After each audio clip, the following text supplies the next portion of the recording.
The reason that people don't do shit is they think it's fear of failure. Here's the thing, you will fail. That's the whole fucking point. Jay, how do I keep motivated? You don't. Motivation is a feeling. How do you build discipline? Very simple. There is no right time to do anything. The time is now. Most people's Instagram is the perception that they want people to think they are. Yeah. Not who they actually are. If you're trying to be somebody that you're not, you're going to build an audience of people who think you're something you're not. So you basically built a lie. No one cares. So do what the fuck you like. One of the biggest problems that you have is you think everyone's looking at you. You really think you're that important that someone's got any time whatsoever in their busy life to give a fuck what you're doing. They don't. A lot of people have this concept with relationships as if we're married all together, you look after me, I look after you, and it's like, it's bollocks. If your happiness is reliant on another person and they're not there, you're not happy. I remember sitting there by myself going, this isn't it. The thing that you fucked up, Jay, is that this year you've been there for everybody else apart from yourself and your family. And the whole point of this success, and the whole point of doing all of this shit that you're doing is for them. And this is the reason why you're so fucked up now. It's because you realise deep down that you were doing it all for you.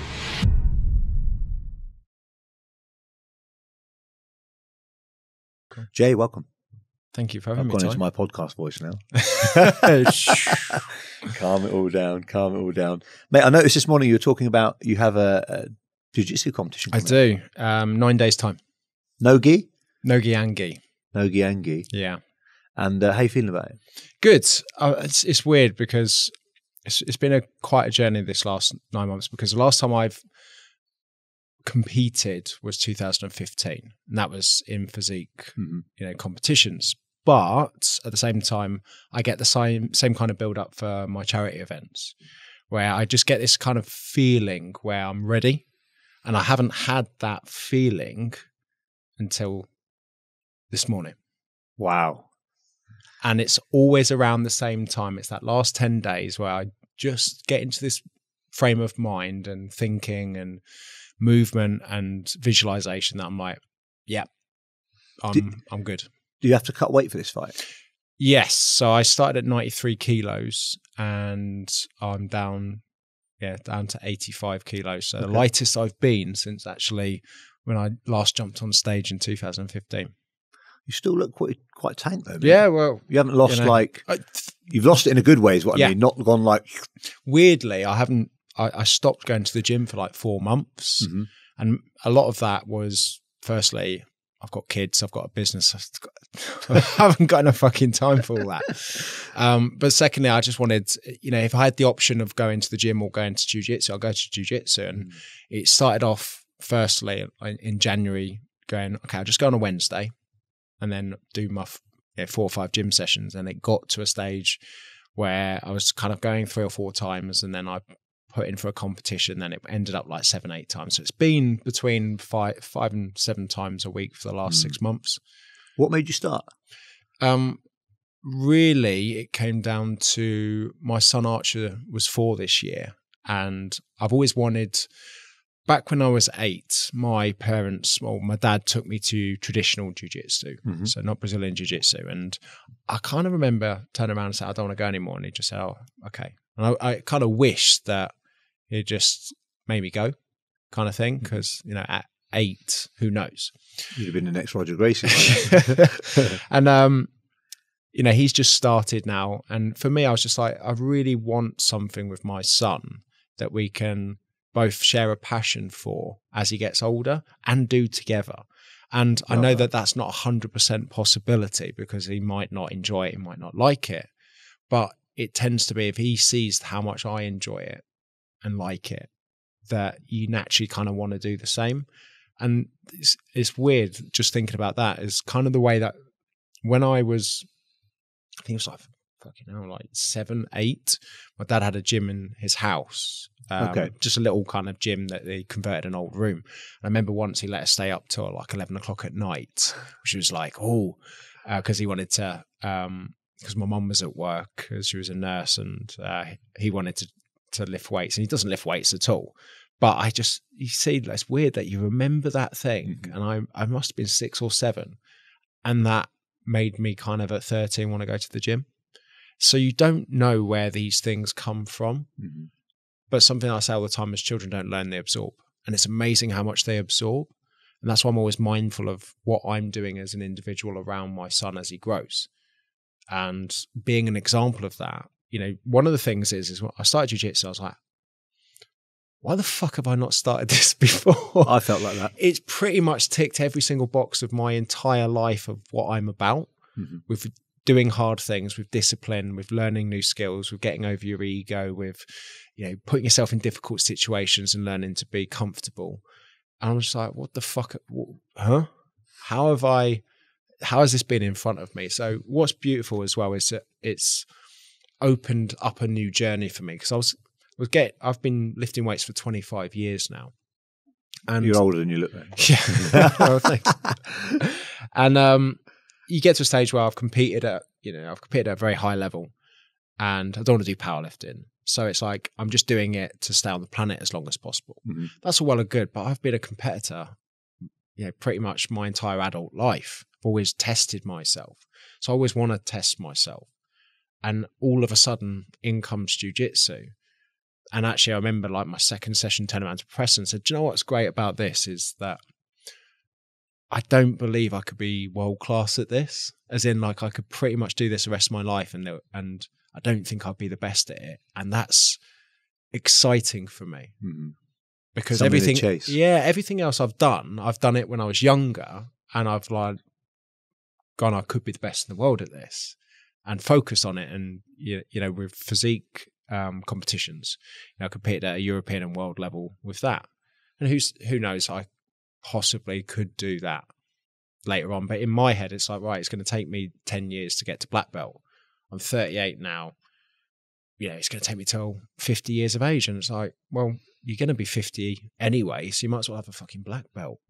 So now it's just this mentality of being on a new path for another decade on something new, which is, to me, is incredibly exciting, because I'm just absorbing and learning so much. And I'm so glad I got it later on in life, because just the ego's been taken out. It's very humbling getting battered by a 22-year-old. And a 22-year-old 8-stone person as well. Yeah, exactly. Not even like for like, is it? Yeah. It's the only sport I've noticed. I did a lot of boxing growing up. I did karate as well when I was really young. So my dad took me to karate, like your dad took you to jiu-jitsu. And obviously, I've only really discovered jiu-jitsu probably in the last 5 years, as in known of it, and only started it a year ago myself. But I always thought, like, why didn't I start as a kid? But I don't think it was around, was it? Well, you just actually answered that by saying you went early doors. Yeah. I don't remember it being around that much. It was jiu-jitsu. It wasn't Brazilian. And I remember vividly what... I remember judo. Yeah, it was jiu-jitsu. It was traditional jiu-jitsu. And I remember going to like a groundwork competition. So where you go back to back. I just remember saying, Jimmy. And then you've got to try and pin each other. And I lost to a 12-year-old girl. It's probably still scars me now. It's funny, my mum is savage. She's a complete savage. And I'll have a Facebook post, and it was a long story. It's a video about me on the up, about me having to borrow my dad's bike to go to work because I had no money for a car. True story. But then my mum comments on the Facebook video, your dad still needs his bike back, because it was still in my garage. And I was like, thanks, what a Mum. legend. And and when I talk about doing jiu-jitsu, and she goes, oh, didn't you get like submitted by a girl? And I was like, there's nothing, Mum, firstly, there's nothing wrong being submitted by a girl. And secondly, thanks. Yeah. Thanks for just commenting that. Sounds like a legend. With this, I was just thinking then, with weight cutting, you've done a lot of fitness stuff. Yeah. Competing at fitness, in fitness. Are you finding the weight cut for jits really easy then? Yeah. Because surely, I've done a little bit of never competing, but I've messed around with sort of a gym work, steroids, I told you earlier, as a kid, and trying to get into good shape to go on a lad's holiday. Nothing important, but just stupid shit. And like boiling your chicken, boiling your broccoli, that's extremely difficult. Weighing your rice. You don't have to do any of that with jits, do you? So you must find it like a breeze. Very easy. Very easy. And I'm trying to talk to people about this, because I've got very deep subconscious habits and routines. So I know what I'm doing. I've been doing this for over a decade. Though I can only get so good at the technical abilities of jiu-jitsu. Everything else I'm pretty switched on with, especially with like energy, with cutting weights. And I see it a lot where a lot of people, they don't know what they're doing. And of course, if you're not from that background, weight cut sounds like I just need to starve myself. And and it's understandable that you like that, but you're in a performance-based sport.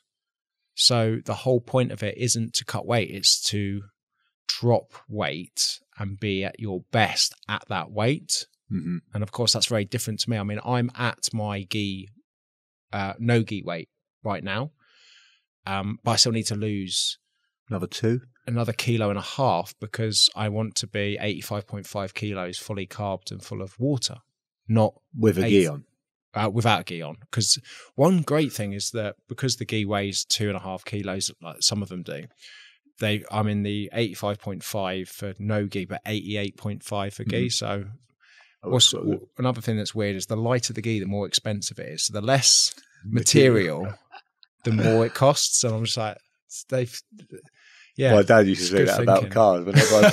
Whenever I bought like a fancy racing looking car, like an AMG or something, he'd be like, son, you've got 2 seats, 2 doors, less metal, you've got no aircon, nothing, and you've paid 3 times as much as I paid. Yeah, and it's like designer kids' clothes. I know we're going off on a random tangent, but it's like 20 quid. I'm like, I can get 4 of those for the same price for mine. But I suppose with kids as well, they smash through clothes, right? I'd imagine. I don't have any kids, but I've got friends that have, and they're just smashing through outfits, outgrowing them, being sick on them, all this kind of stuff. They got lots of cousins and friends though, so hand-me-downs are definitely. Oh, really? Yeah, it's the way forward. Let's take it back then a little bit. Actually, let's start at the beginning. I want to know about this Jay, because the Jay, I've kind of been on and off following your journey, mate, from fucking early. I was saying to you earlier, from Grenade Jay on Twitter when you were in like the most unbelievable shape. And then I lost you for a few years. But I think where the transition went over to Instagram, you got to remember to follow the people you were following on Twitter. Yeah. And then obviously when I refound you, you were coming out of fitness a bit and a bit more into kind of video content and stuff. Yeah, it's been a long journey, but it's slowly been transitioning. What year were you Grenade Jay? What years? So from 2010 and right up until 2019, so 9 years. Yeah, 2010. I got my driving license when I was in 2006. I was 17, 18, that kind of year. So yeah, it is around then. Yeah. 2010. So that's right when I probably remember you doing that. Yeah, I left the army December 2009. Did literally put in for my first natural bodybuilding competition. Did my first Body Power Expo as a person visiting there. Did a tops off competition on stage. Lost to a female again, 12-year-old girl, but she didn't take her top off, so it's just like, that's a bit unfair. Yeah. And then next to the stage happened to be Alan Jules, who owned Grenade. It was their first expo as well. Literally sold. I think they remortgaged their house to afford to present at that expo, and we just got chatting and they were saying that they were looking to create this Team Grenade thing. And for me, literally just been out the army 5 months, all right, these things just don't happen. So we're going to be doing like Muscle and Fitness magazine, and I was like, so everything I've ever dreamt, all right. And then I remember nothing happened for like 2 months, and then I actually had Alan's number and I rang him, and then it was just then. And then within 3 months, within 3 months, we had our first photo shoot, and the rest is kind of history from there. So that was beginning of 2010 when I just started getting onto the fitness scene, competing, and just kind of establishing a name for myself in the fitness industry. Any brothers or sisters, Jay? One older sister, one younger brother. So, like, if I think back to childhood to you, I mean, I've got here that you were into fitness from the age of 13, which you kind of just said then. But talk to me about from kind of 0 to 13. What memories have you got of that time? What was life like for you generally? Pretty good, to be honest. I mean, my mum and dad's still together. I think, which is rare nowadays. Yeah, very rare. Mine are. Same with my wife Anna. Her mum and dad still together. Me and Anna been together 25 years since the age of 13. So you've been around that family unit. Yeah, very much so. And so that's always been good. As with anything, having an older sister and a younger brother, always getting into kind of trouble. We kind of moved out we lived down in Buxton in Derbyshire, moved to just outside into the countryside where my mum and dad bought this kind of lodge, bed and breakfast place where my dad was kind of running that. Plus he was manager at WH Smith. So we were kind of like left to our own accord whilst my mum and dad's trying to run this business whilst he's also trying to do it whilst working. And yeah, and I just remember spending a lot of time playing the Super Nintendo, spending a lot of time walking, going up around the hills and around there, and very much that's what I can remember of my childhood. And then moving from there to Bognor Regis, where I am now. Moved there at 12 and still there now. So that was really what I can remember of it. It was all good, really. No traumas there that I know of. Nothing that sticks out. That's nice, mate. It's actually quite refreshing to hear. Yeah. And well, nothing that you know of. If you were sat across from a psychiatrist, maybe they'll pick something out of that. Yeah, I'm sure there is. And you know, I always find this fascinating because it's coming back to the relationship thing that I said with you. I never used to speak about relationships at all because I said to a friend, I was like, what do I know about relationships? I've been in the same one for 25 years. And he said, have you ever stopped to think that how rare that is? And actually, if anyone should be talking about relationships, it might be you. And I was like, I didn't think of it like that. And then started talking about it. Reframe it, yeah. 3 videos, done a combined 40 million views. And I was like, oh, okay. Maybe someone wants to hear what I have to say about that. It's also quite rare, mate, for someone that's kind of had your background, has your following, looks like you, speaks like you, and has been with one person for that long. Yeah. In the Western world, in this day and age, it's extremely rare, isn't it? So people would like to know how you guys make that work. Do you know what I mean? I think the reality is that it hasn't always worked.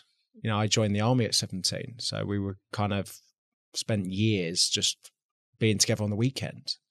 But also, why that was a good thing is that we didn't live in each other's pockets. We had to become independent people and our own people. So when we were with each other, we could spend time with each other. And actually, that is the real hack when it comes to relationships. And this is the thing. One of the videos that went viral for me was a Jim Rohn quote. And it's like a lot of people have this concept with relationships as if we're married all together, you look after me, I look after you. And it's like, it's bollocks. It's like, I look after me for you, and then you look after yourself for me.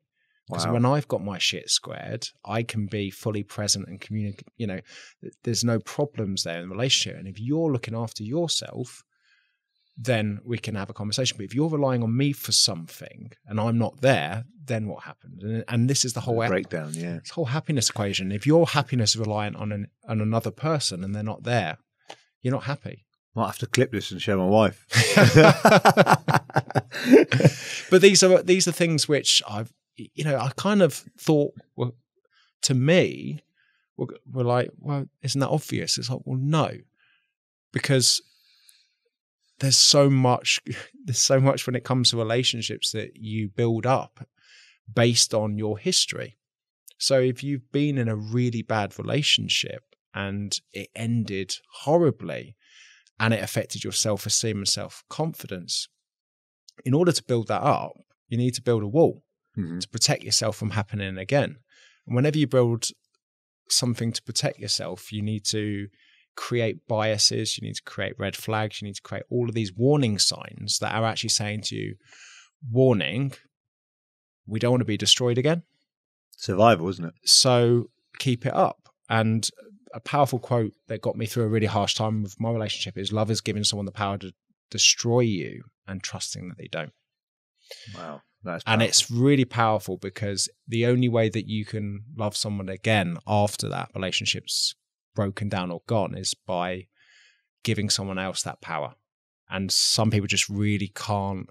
They would rather be single than have to deal with going through that again.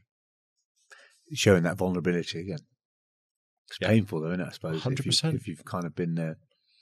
I'm just trying to think of that last quote you said and trying to apply it. It's quite interesting that. You know, the bit about you look after you for me and I look after me for you. But think about this. If I'm... Because sorry to butt in, but I'm in a relationship, I'm like, I'll give you everything. Like, I'll be there for you. I'll give you my last breath. Because historically, that's what we're taught relationships are, right? Yeah. You sacrifice for the other person. Yeah, but if I know I've got everything that you have to give, why do I care about you anymore? You've just like, yeah. You have no value. You have no value. There's this cringe 1980s quote that springs to mind, and it's "Treat them mean, keep them keep." I remember that quote. Yeah, every person has said that, and that's not what I'm talking about. It's, a relationship. You constantly need to show that individual how much of a value you are to their lives. And you show that through looking after yourself. And that's not to say that when you're going through a hard time and not looking after yourself, which is going to be the standard for any relationship, that person's not going to be there for you. But it's just getting this balance of being there for you and then knowing when it's time to say, sort your fucking shit out. And this is, I can only talk about my relationship, but we've gone through a lot of tough times over the years. And Anna's never been afraid to sit me down and say, you need to sort your fucking shit out. And sometimes you need to hear that. Yeah. And it's a really delicate subject to talk about, especially when it comes to men's mental health and everything else, because what works for one person with advice could be the most toxic thing ever for somebody else. And that's also why social media can be such a difficult thing to navigate, because what you need to hear right now is probably not what everyone needs to hear. And that's why you get so much polarity when it comes to content. The thing that I just said to you now, half the comments loved it, half the comments hated it with a passion. And that's when you know you're onto a good piece of content, because you have that polarity of thought process. Do you think the haters of that content, do you think they just didn't understand the message? Because it's quite a deep message. It's a very deep message. It's the same with anything. I picked up, I think 23 years of age, I picked up The Power of Now by Eckhart Tolle. I know. I've got it on my shelf. I read 4 pages and it said, listen to water. Fuck this. And I literally was like, I ain't got time to listen. I ain't got time. Meditate. Shut the fuck up. I got time 23 years old, mate. Yeah. I'm fucking breathing. Let's fucking go. And now I read, I'm like, 10, 12 years later, it makes perfect sense. And I just remember having a conversation with this about someone about having the right piece of content at the right time. And this is why you get so many arguments online, especially with a lot of advice which is being thrown around to younger men at the moment. It's interesting. Mate, why did you're into fitness at 13. You're obviously enjoying that. What made you join the army? So, I mean, I was kind of forced into going to the gym at lunchtime because I was going to get expelled from school. So I needed to let off some steam rather than destroy the school. So it was a good idea. Angry? Were you a bit angry, kid? Just bored. Okay. A really strange thing. About 3 weeks ago, my daughter Eliza's going into school. She's looking at schools for next year. And the school that she's thinking of joining is my old school, which I haven't been since I got my GCSE results and actually met my wife there. And what's funny is that it's the first time I've been in the building. So it's like, all that nostalgia. Memories. But I'm walking through and I'm like, that's when I got thrown out of that class. That's when I had to sit on there. And I was like, you had behavior problems. And it's like, no, yes, you did. You had, I hate to use the word ADHD. It's like, I was a level of neurodiversity where I was just bored and needed to be entertained. Things weren't challenging me. I was always in trouble, but I had no one there to challenge me or guide me. And it was just like, oh, okay. Because back then it was like, no, you're a naughty kid. So then you go into the naughty class with all the other naughty kids. Used to get categorized. Yeah. And it's amazing when I was listening to because people talk about education with kids all the time. They're just like, oh, it's, look at the schools. They look exactly the same as when I was a kid. I was like, yeah, but they now have people additional teachers in that classroom to notice people like me so they can then channel them into the right places. I'm like, imagine if that, imagine it back then if I was challenged. And the only thing that made me realize when I was there is that I got kicked out of my French class for pinning the teacher against the locker. And he tried to get me in an arm lock and failed. Well, Kimura. Yeah. More of an Americana, but And rather than put me in the bottom set with my mates, they put me in the top set. Okay. And my GCSE went up because I had no one to fuck around with. So interesting that when you're put in a different environment that actually challenges you and has not got the bell ends that you normally hang around with, that you actually perform better. So it comes back to that quote of you're the average of the people that you spend the most time with. Mm-hmm. So after fitness, why army? Going back to your original question, yes. How?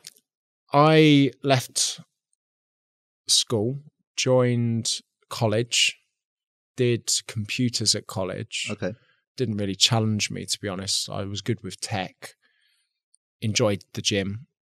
And I remember Weatherspoons had this thing called Sorry Ronnie, which was burger chips and a pint for $2.99, which is less than an extra value meal. So I'd have that every lunchtime, chase it with 2 more pints, and then go back to college and play Bomberman with my mates. So just scraped the first of 2 years of being there, pretty much wasted it. Mm-hmm.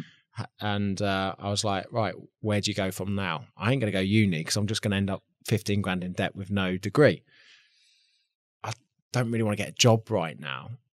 And I actually did work experience at school at the Prince of Wales Regiment in the army. Okay. I was like, why don't you think about joining the army? Because you can do your fitness and your kind of computer stuff. So I was like, okay. Let's go to the office. Let's go to the Army Careers Office and see what I can do. And that's the decision that I made, because I was like, I'm getting into more and more trouble now, drinking more. And I'm probably going to have 2 options: either join the army or go to prison, because that's the only directions I can see at the moment. And was mum and dad okay with you joining the army? Yeah. Because there's no army in the history of the family, is there? No. In such, no military kind of. No. I think her dad did national service, but other than that, no, not really. So how long were you in the army? 7 years. Well, yeah, just under 7 years. So I joined 17, left at 24. Trying to think of that era. 24, was there any tours or anything? Yeah, so I did 6 months in Iraq. So that was around that time. Yeah, so 2008, Telic 7. So I did 6 months in Iraq. And then, that was only tour, and my unit was going out to Afghanistan just as I'd left. So, yeah. What was Iraq like? Amazing. Amazing? Yeah. In what sense? Just, do you know what? Like when you're like 22, you want to go travel the world. And the thing about the army is that you spend a lot of the time doing the drills, doing the exercises, learning how to be a soldier, but you don't actually be a soldier. And it's not until you get out there that you actually, are one. And by the way, half soldier, let's just say, because I wasn't infantry, I was Royal Signal, so I was doing communications. You're the geezer with all the packs on and the radios. Yeah, kind of. They were in the cupboard. I was working with a 3-star general at one of Saddam's old palaces. So a lot doing of his communications and travel and things there.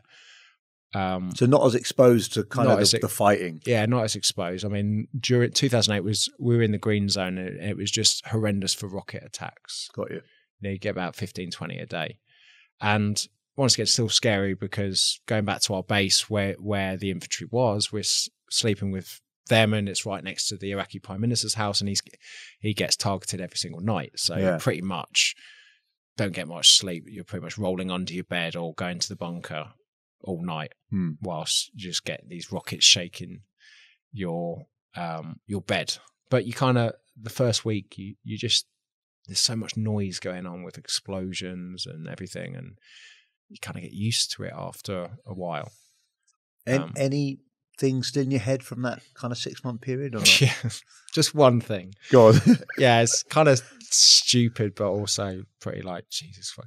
So we're quite a free run of the green zone, and there was this there's a great viewing deck above the Australian embassy. They're taking over one of these buildings, and the first two was the Australian embassy, and the next two were derelict. And we were like, we'll go up and see the crossed swords because there's a great view from there.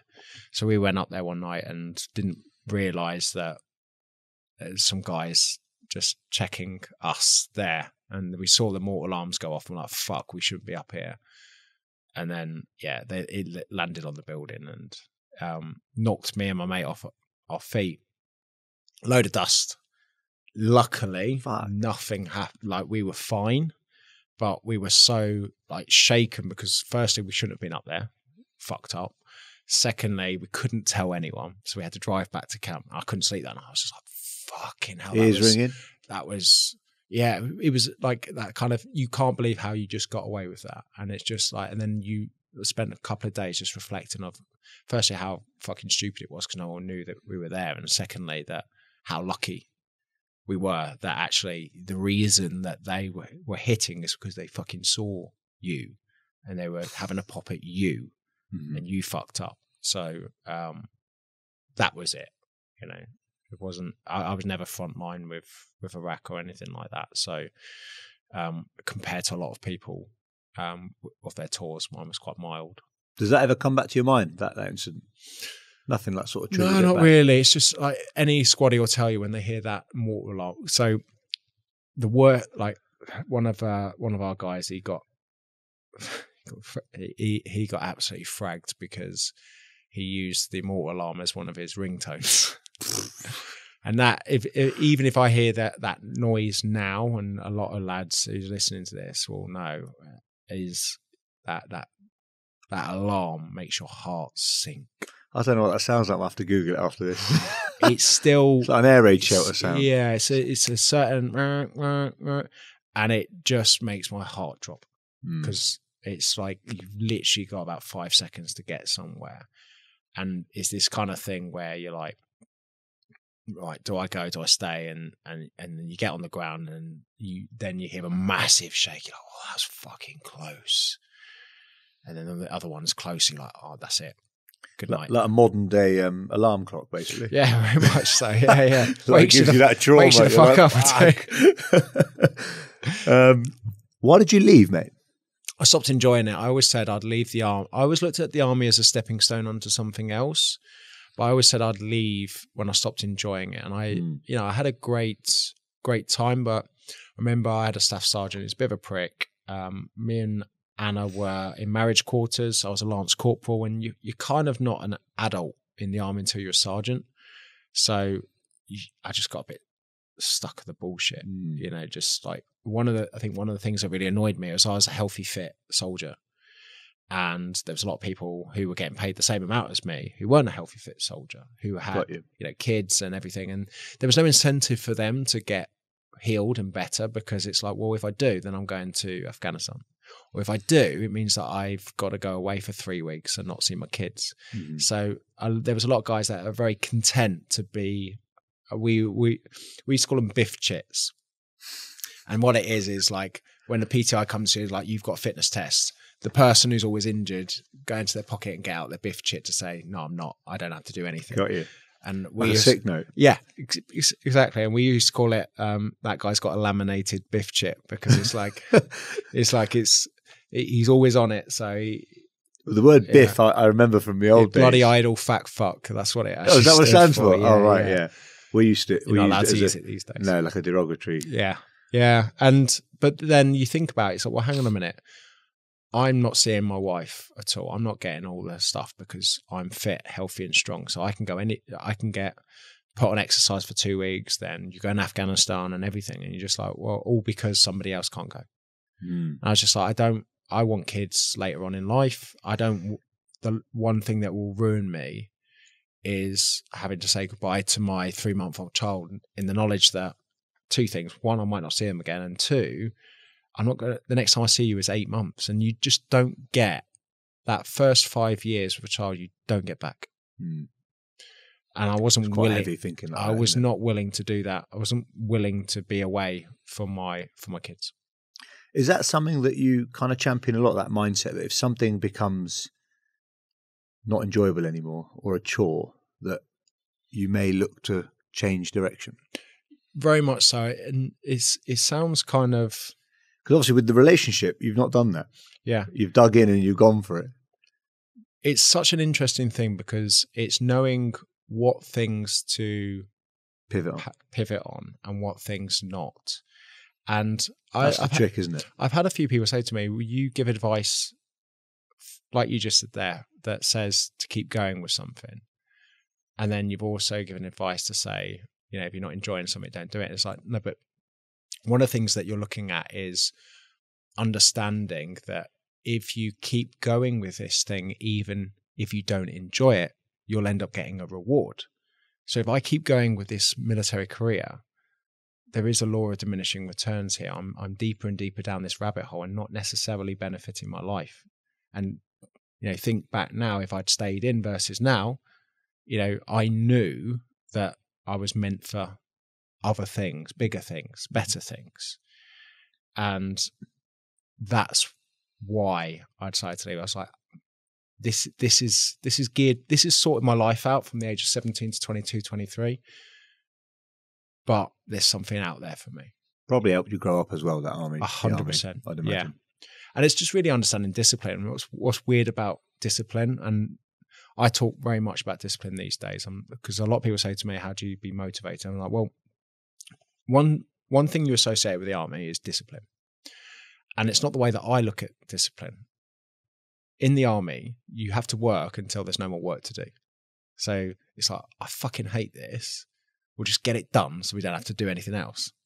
And actually, that's really what discipline is. It's like, I don't want to go to the gym. I fucking hate going to the gym. So let's just go so we don't have to go again for another day. And it's that thing, because a lot of people are looking for motivation. And something I say all the time is, motivation's a feeling and discipline's a thought process. If you're relying on motivation to get things done, you're not going to get fuck all done. If you understand the thought process of going, most things that are going to change your life, you're not going to want to do. Fucking do them anyway. I've read something similar online about where motivation runs out is where discipline kind of has to kick in. Yeah, 100%. You can't always be motivated. No. We're humans. 100%. And I was look at it as your first voice and second voice. And your first voice is essentially this flight or fight. It's kind of wants to keep you safe. It's that, for me, I do the 6 a.m. jiu-jitsu class. So it's the voice that says, Jay, let's not go today.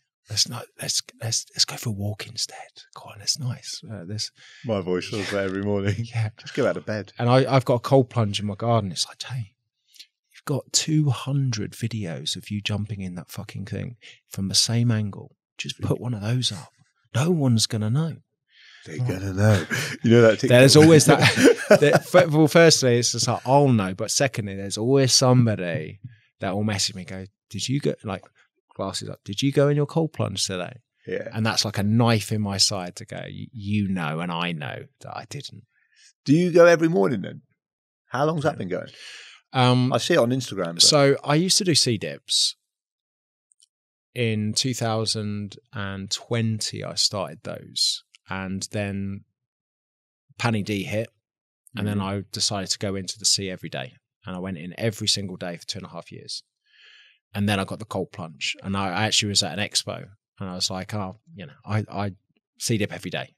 Wind, rain and shine. So getting that then. And I was like, fucking hell, this is different. And I was just like, right, I need one of those. And it just transitioned from that. I still love my C-dips, but it's just the convenience of having that in your back garden, like a 4-degree ice bath, which is just staring at you. And it's funny because it's like, it's got one of the generators on it. So when I go downstairs, I can hear it whispering to me. It's like, come on, Jay, go and get cold. And for me, it's brilliant because it's this, if anyone ever tells you that they love cold or cold plunges, they're full of shit. It's the only thing I know that regardless of how many times you do it, you still don't want to do it. Most things you kind of get good at and then you kind of enjoyed it, like the gym. You kind of get good at it, you kind of enjoy it and kind of get your people around you. Not that. No. It's like that. Sea dipping we do quite a bit, obviously, where we live here. But I've never done a cold plunge, to be honest. I've never done like a proper ice bath. And I know they're colder. Yeah. Yeah, they just hit differently. I mean, for me, I always talk about, I love bringing a new person into the sea, because a lot of people, when you try and explain to them what meditation is or mindfulness is a weird one, because they're like, it means that you've got to get better at thinking. It's like, no. It means like mindfulness is you need to get better at unthinking. You need to develop a skill where you don't entertain thoughts in your head and allow them to pass. Beautiful thing about cold is you can't think of fuck all. And so I like getting somebody in who's breathing a lot deeper and a lot bigger than they normally are, which is great for calming the nervous system down in themselves.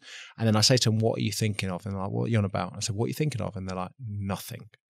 And I always say this quote by Naval Ravikant. I'm like, people don't want peace of mind. They want peace from mind. If you can find 5 minutes a day to get peace from your mind, whichever way you do it, you can either download an app, which for me, I get bored after 5 minutes, or you can jump in an ice cold plunge. You can get that 5 minutes forced upon you. It's like stillness, isn't it? I've heard Wim Hof say something similar. It's so cold that you've got no time to think of anything else. You're just trying to stay alive. And my one goes down to 2, and I jumped in a 2 degree, and I was like, okay, because even sea dips are cold. The coldest sea around me is April, and it's maybe 8 degrees, which is fucking cold. Yeah. But it's not 2 degrees. Is there no risk when you're going down to 2 degrees, Jay? I always think about this. Jumping and having a fucking heart attack or something. Well, if you have heart conditions, and I don't recommend that you do. And that's what I say to people, there's dangers in everything. Because I don't, even when we see dip, some of the lads will run straight in and dive straight in, right?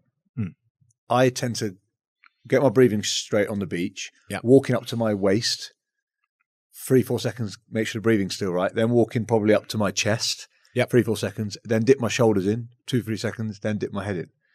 More like a stage thing. I haven't really jumped straight in, to be honest. I don't know if I could. look at how people approach things.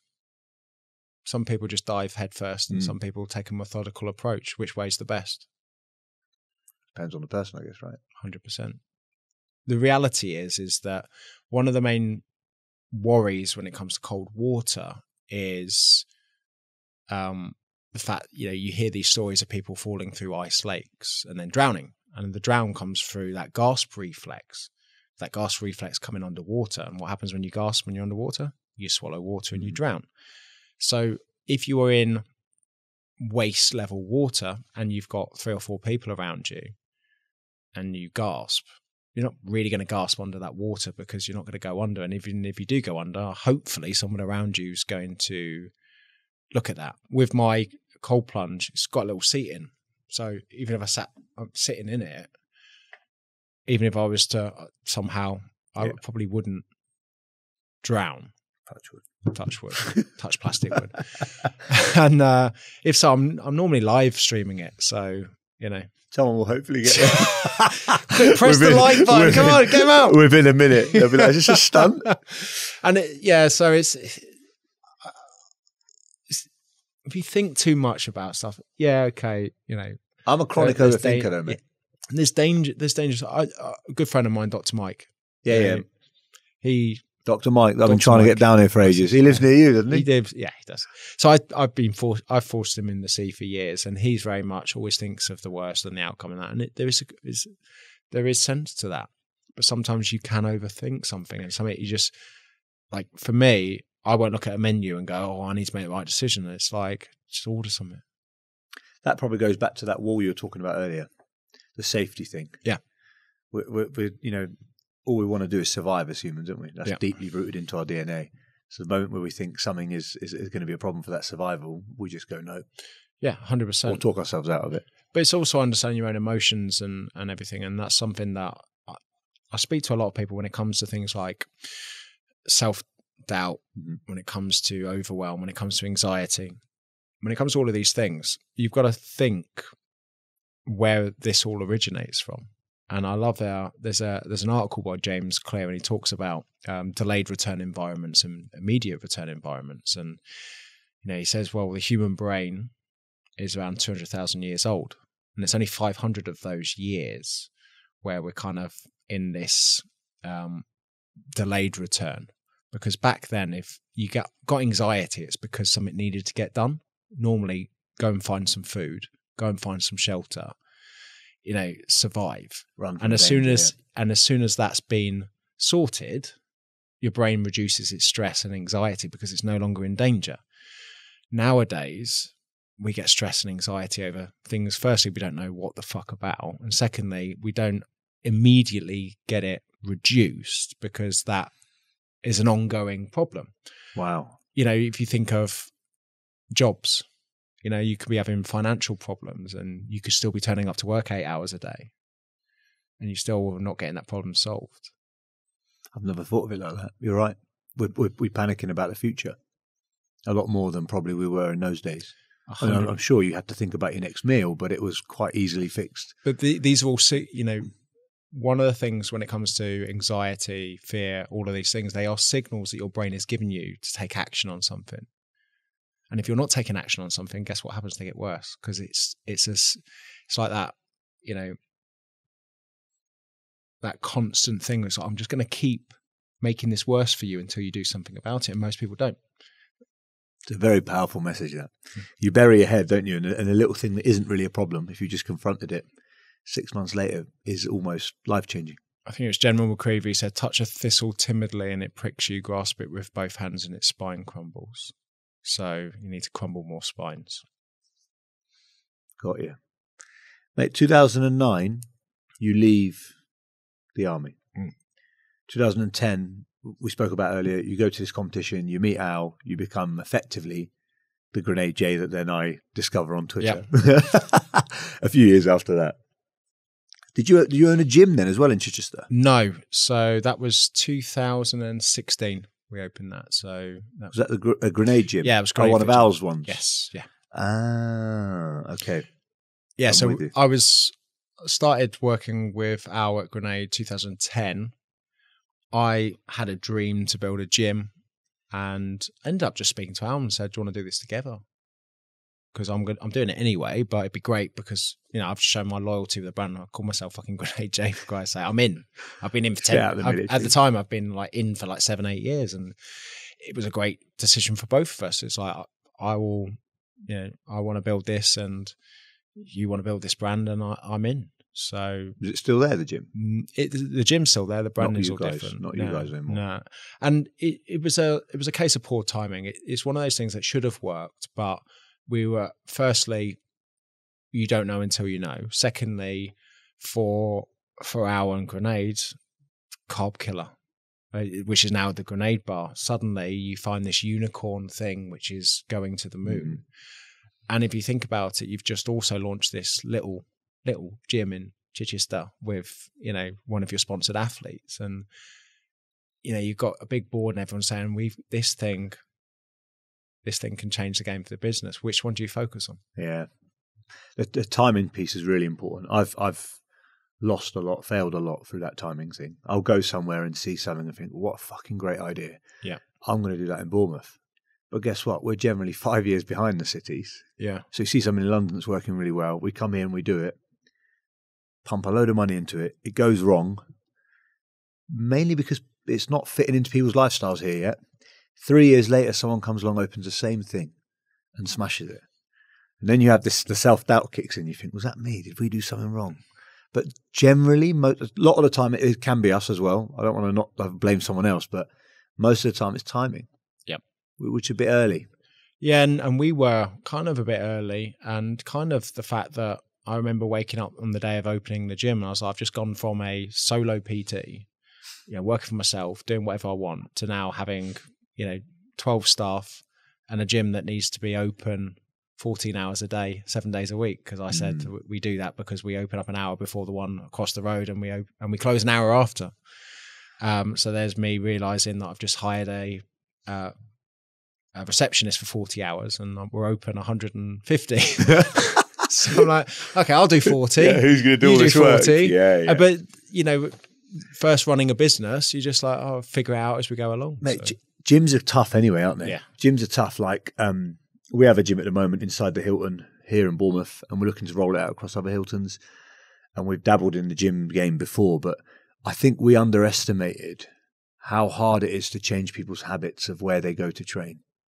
Because they feel 100%. safe and comfortable, and you think, oh, they'll just come to us. But I think of myself, we don't really like change as humans, do we? 100%. I'm used to that bench press. I'm used to that car parking space. I'm used to, even when I come here to record these, I look for the same 4 spaces. Yep. Today's thrown me in a bit of a tears because I had to park somewhere else because it was busy. And I'm exactly the same. It's quite like routine, isn't it? Even so much, I put my bag in the same place when I go to jiu-jitsu. I'm the same. Like exactly same place. My shoes in the same place. Like I've got a bit of OCD anyway, but like kind of. It's routine. If it's been moved, I'm like, oh, that doesn't feel right. I have to move it back. Yeah, and it's the same. You know, like in hindsight, I would have opened that gym completely different nowadays. But something that I just remember, Stephen Bartlett being at IFS, and he said, 100% certainty is only available in hindsight. And I love that because it's just like, you just need to fucking go for things because you just don't know until you've done it. Of course. We were speaking about this earlier when we were at breakfast, that I can be a bit of a perfectionist. And then obviously only later in the last couple of years, it's all now this new narrative is perfection kills progress. Because my team will send me a bit of artwork if we're launching an event, and I send it back 100 times, and I'm talking, mate, the most minute. I'm like, can that letter just be to the right by a mil? And the team are like, time, no one's going to fucking notice that. You're staring at it for 3 hours. Someone's just going to see it on Instagram. And a lot of time I found that is what happens with me. I can't sometimes progress stuff because I'm stuck trying to get it just right before I launch it. But most of the time when I've gone for it, so I'm quite impulsive. So if I think I'm going to do this, I've got to kind of do it now. If I have too much time to stew on it, it doesn't get done. Yeah. I never launch it. I never post it. I never write it. I never send it.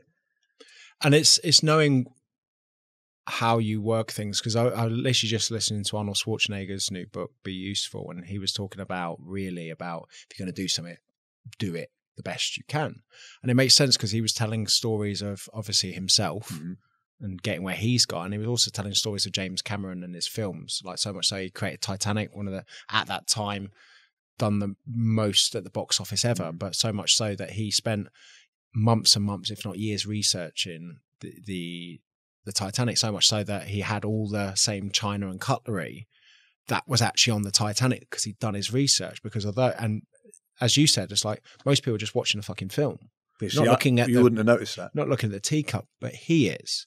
And it comes back to something that I think it was why's my name go blank with the founder of Steve Jobs. He was talking about his dad making him go and paint the fence at the front of his house. So he paints the front but doesn't paint the back. And he's like, son, you haven't painted the back. And he said, well, no one will see. He goes, but we will. And it comes back to him saying that the inside of an Apple computer needs to look like a masterpiece. And his people saying, well, no one's going to see inside the computer. And it's like, but we will. So I think there is the concept is basically this kind of law of diminishing returns. My videographer was a perfectionist. He would spend hours getting the sound design on something on a 45-second piece of content. And it's this kind of understanding of there is a law of diminishing returns, whereas spending another hour on this might not actually give you the result that you want, depending on what it is that you're doing. Because when we look at content, it really doesn't matter, because a lot of the time it's a game of quantity over quality until you get better, and then it's quality, quantity. But you don't get better until you do more. There are other things that it might be worth putting that extra hour in, because although you don't notice, other people do. And I remember listening to a guy called Robin Sharma, and he said one of the most amazing things that he saw in Italy is he was asking a lemon for his water, and he saw the waiter cutting the lemon and taking the pips out and putting it there. And it was the first time they'd ever seen someone actually take the extra effort to take the pips out. And that doesn't seem like much, but a person like me notices these things, especially restaurants. One of the things that I love is going to a restaurant, and it's not very hard to do, but it's hard to be consistent with. And it's when a waiter comes over and doesn't ask whose is this and just puts it in the place that the person who ordered it has. I noticed that, and it's very rare to have. They do it. I think they do it at Hawksmoor, and they do it at some other places, but it's very rare. And I pick up on that shit. Oh, you saying that they know who ordered it? Yeah. Yeah. You know, when when a waitress comes and goes, okay, we've got this, and then you have to put your hand up. They don't. They just put it because they know exactly who ordered it. As they were taking the order, yeah. And I look around the table, no one's clocked that but me. Mm-hmm. So there's always somebody that does notice these things, and that attention to detail is a good thing. Massive thing. I think. And I think a lot of people get this kind of perfectionism confused with this little, little going above and beyond a little bit more. It's knowing when to do it, and most importantly knowing when not to. So when it comes to the typography of something and everything else, if that is causing you to not do the thing whatsoever, then that's a problem. 2016, bro, you wrote something on your website. So which website? Good question. Maybe it was on your website. It says, you tell me where this is from. In 2016, I had a total meltdown that made me reevaluate everything I was doing in life. Mm-hmm. Yep. So I think that might have been Medium or something along that lines. But What meltdown? Because that, according to me, that's around about the time when you were Grenade J, right? Yes. Yeah. Probably flying high, big on Twitter. Yep. So 2016 was when I had the first year of the gym, and everything was amazing. New business, new drive to build this amazing thing. And I remember turning around to my wife and was like, right, we need to treat this like I'm on operational tour. So I'm not really here because I need to focus on this. So I kind of turned into this machine mode, confront mode, where I'm not an actual, like, it's weird to say, but I'm not an actual human. I'm just a functioning thing that needs food and energy and routine. And that's what I did for a year. I was basically just didn't really chat to humans, like, kind of thing. I did, but it was just all like kind of inputs and outputs. Transactional. All transactional. Not really speak to any friends. Didn't really spend much time. Eliza was, I think, 3 or 4 at the time. 3 or 4 at the time. Didn't spend much time with them, like with my wife and her. Was getting into the gym at 4 a.m. Finishing there about 11 midnight, and that year I had the most successful year ever. I just launched that business, fantastic. Had #1 health podcast in the UK, fantastic. Just launched a new book, Mindset Muscle, #1 on Amazon in like 3 different places, and it was not #3 on Amazon, so not just some random category that a lot of Amazon people just go, I'm #1 bestseller in religion and crystals. Yeah. So yeah, in Kazakhstan. Exactly, yeah. And I just done a charity event, so I raised over £10,000 to my local St. Wilfrid's Hospice, who looked after my granddad before he passed away. Set a new world record, pushed a sled for 24 hours, and I was floating on a cloud December. And December I get very reflective. I'm like, okay, all of this stuff has been magical, but why do you feel like shit? And it was like, I haven't been there for anyone. I haven't spoken to anyone. I haven't been there for my wife. I can't remember the last time I properly spoke to my daughter, like had a sit down and play with her other than just the quick hi thing. Mm-hmm. And then I just realized how much, like, if I want to continue this life, it needs to come at a cost and a sacrifice. So if I want to be the successful person that I need to be next year, I need to make some sacrifices. I need to be a bit more selfish. I need to focus on me. And then I started drinking really heavily for like 2 weeks because there was a lot of voices kind of thing, and I just wanted to just drown them out, and ended up, I think it was around 2nd or 3rd week of December, just before Christmas, that I just said to her, she went out, I'd had a bottle of wine to myself, came back, and I said, I'm done. She goes, what do you mean you're done? I said, I'm moving out. I said, I'm done. And I walked to my gym, which was about 8 miles, and then slept on the gym floor. And then that started a massive thing of not knowing what I'm doing, but I know I needed space and I needed to get out. So I left home, separated from Anna, and got a flat up near where my gym was. Mm-hmm. And I just remember I was like, this is my new life. And went and bought all this nice lads pad stuff, new TV, new everything. Spent about 20 grand on stuff. Fuck. Kitted the whole place out, and it was really, as you said, OCD, and that I needed it. I was going out, and it was reminding me a bit like Fight Club, where you needed the right cups and the right things. And I went out and I bought fucking everything, and sometimes it'd take me half an hour to leave because everything needed to be in a place. It's really weird. But I remember sitting there by myself going, this isn't it. And I ended up drinking really heavy there. And it just made me realize a lot. I was like, the thing that you fucked up, Jay, is that this year you've been there for everybody else apart from yourself and your family. And the whole point of this success and the whole point of doing all of this shit that you're doing is for them.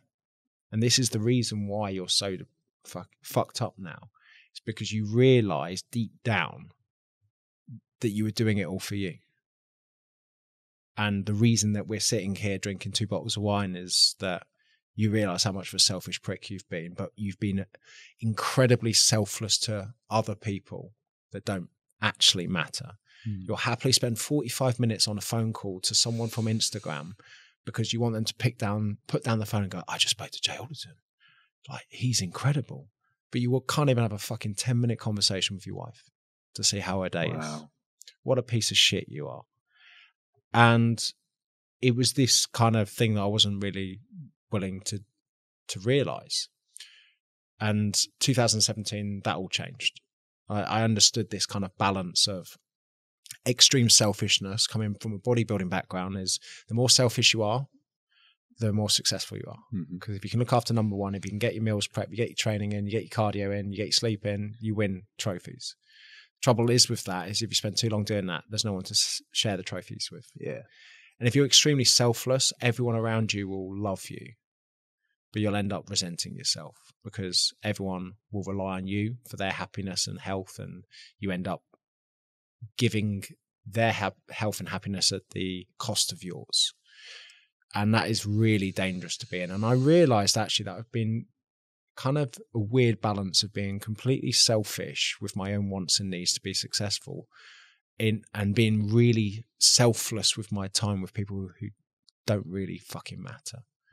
And the balance needed to be telling strangers to fuck off and being super selfish with them, and then giving all of my time and attention selflessly to my family. And it's kind of a weird, twisted magnet of balance back into the middle. I'm smiling because it's something I can really resonate with. It's something that I need to work on more, what you just said there. Sometimes I get caught up. I was worried that if I told people to fuck off, that they'd stop liking me. And I forgot that actually if you set boundaries and tell people to fuck off, the people that actually matter respect that more. Yeah, you're right. And I've done this thing over the last year or two where I've done a lot of work on that, what you've just spoken about. And the therapist I was seeing rooted it right back to being a little brown kid in a white school and desperate to fit in, to be picked for the football team, not to be picked on. So this kind of yes man mentality of pleasing everyone and anyone to be the kiddie. And I've spent the last 2 years blaming that. But actually, listening to you now, I've got to take responsibility for that myself a little bit. Rather than keep going, it's deeply rooted in me because I have trauma from this childhood experience.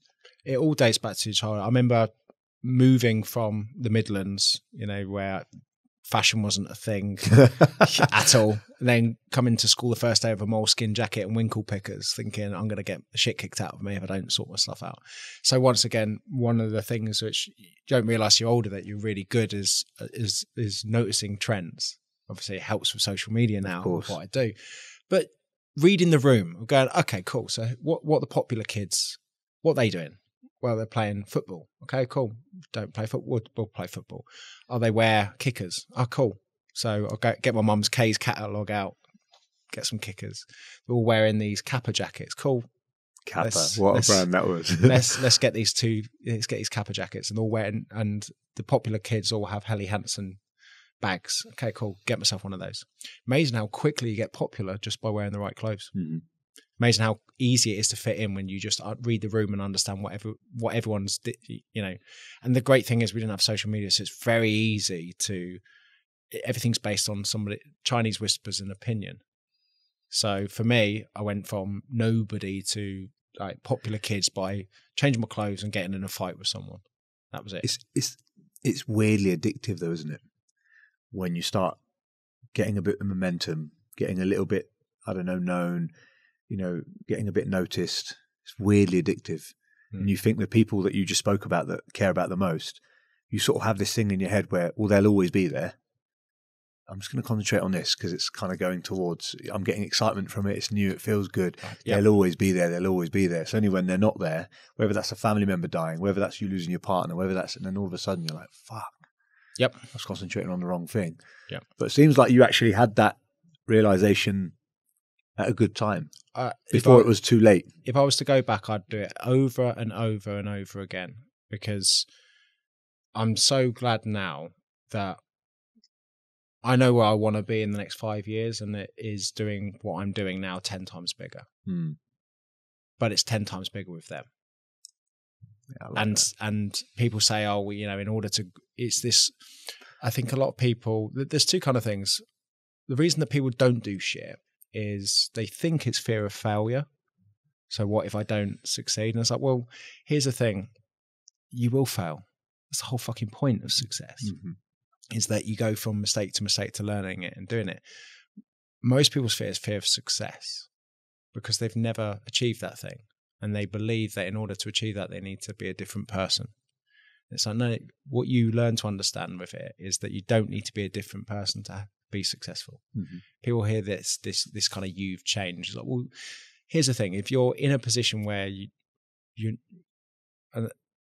if you're in a position where you're not successful at the moment, you're not having the things that you want, and it's been like that for 20 years, you pretty much have to change yourself. Of course. Because the problem is you. But if you have proven to yourself that you're on the right path and you've done success, more success doesn't mean that you have to become a different person. And I think a lot of people say that success and money, very much so, it doesn't change you, it exposes you. Yeah, so I've read that. If you're a bell end and you have then suddenly become rich, you just end up becoming a rich bell end. More of a bell end. Yeah.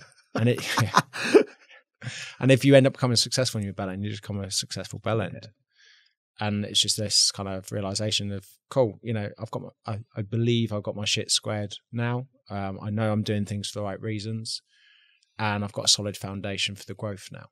And I say this to people all the time, it's just patience and turning up every day. And people don't like to hear that when it comes to success, but it's just like... It doesn't make a good story, does it? No. Yes. Turn up every day and grind. Turn up every day and grind. Everyone wants a success, but they don't want the work.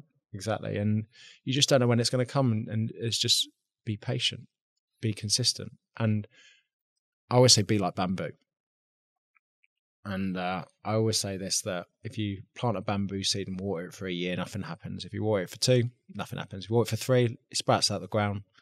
Certain species of bamboo can grow 90 feet in 6 weeks. And it wasn't the fact that, you weren't growing in that 3 years. You just needed to have a solid foundation for the growth. And you went up. I love that, because it's like, cool, if I suddenly blow up now in the next 3 years, the foundation's there, we're good. I'm doing it all for the right reasons. I've got my boundaries in place. I'm happy with telling people to fuck off. Yeah, the boundary piece is very important for so many of us at the moment. Yeah. And what you said there reminded me, I've got huge respect for him for it. Paul Moore fucking does everything with his kids. Yep. Everything, mate. They go everywhere. I was in the Abu Dhabi UFC. He's fucking sat 4 chairs in front of me. But takes his kids everywhere, which also is pretty rare. Takes his family everywhere. Takes his wife everywhere. They're at IFS, they come together as a whole, as a unit. Remembering what's important, isn't it? 100%. Anything you change, bro? Any regrets? No. And there's probably a lot of, obviously, big regret is not buying Bitcoin in 2017. that's an obvious one. Yeah. But I pondered on this about regrets and that. And I think a lot of people look at regrets, so I wish I'd done that. And they haven't stopped to consider that a lot of things which, if you did back then, you don't know where you'd be now because of that decision. So, and it's not the big things. It's just the little decisions, regret. It might have been a regret that I didn't build that gym. It might have been a regret that I didn't go into partnership with Grenade for that gym. But then I might not have had that meltdown. Mm-hmm. I might not have had that yet. It's all linked, isn't it? Yeah. I might have actually become super successful by myself because I didn't, the online stuff kicked off and went crazy, and I could have had that meltdown this year. Though I could have had that meltdown with 2 kids and more to lose and not being in a place that's ready for it. So looking back and wishing something was different is not something I do much, because I'm like, of course it can, but then it's a great film that I like to watch is called About Time. And I've seen that. It's beautiful film, and it's about, I won't spoil it too much, but it's about a kid on his 18th birthday. It's called Bill Nye, and he tells him on his 18th that he can go back through time. He just needs to go into a cupboard and close his eyes and squeeze, and he's back in time. And he realizes that everyone in every male in the family has that as soon as they hit 18. And it just goes around this whole story about him going back to change things and then coming back. And then, like, for example, his and I won't spoil it too much, go and watch it. Most of you have watched it, but his sister has a car accident. She goes back and prevents a car accident, but then he comes back to his real life and his daughter is now a son. It's that chain reaction, isn't it? I've watched kind of something recently. Effect kind of thing. Oh, my head's gone now. On Netflix, Bodies. Oh, okay. Have you seen this series? No. And it's very similar to that. It's about time traveling, and every time they go back to fix something else breaks. Yeah. And this is like endless cycle, and they have to break out the cycle. It reminded me of that then. And I always have these mental models with anything that my head thinks of. I'm just like, well, yeah, it's the same with that. It's just like, I'm not willing to change anything because I'm very happy with who I am now. And if it meant that I'd be different to what I am now, then I need to go back through that pain and everything, because there were lessons there that have got me to where I am today. Mate, you've done a lot of impressive things in your life. When you're laying on that deathbed, what are you going to be most proud of? What would I be most proud of? The fact that I didn't bullshit myself. That I called myself out constantly. Yeah. Powerful, yeah. That. That, like anyone, I procrastinate a lot. I have a lot of self-doubt. I feel sometimes like any entrepreneur, any business owner, anyone who's doing stuff, that pretty much at least once or twice a week, I just want to burn it all to the ground and grab my laptop and start again.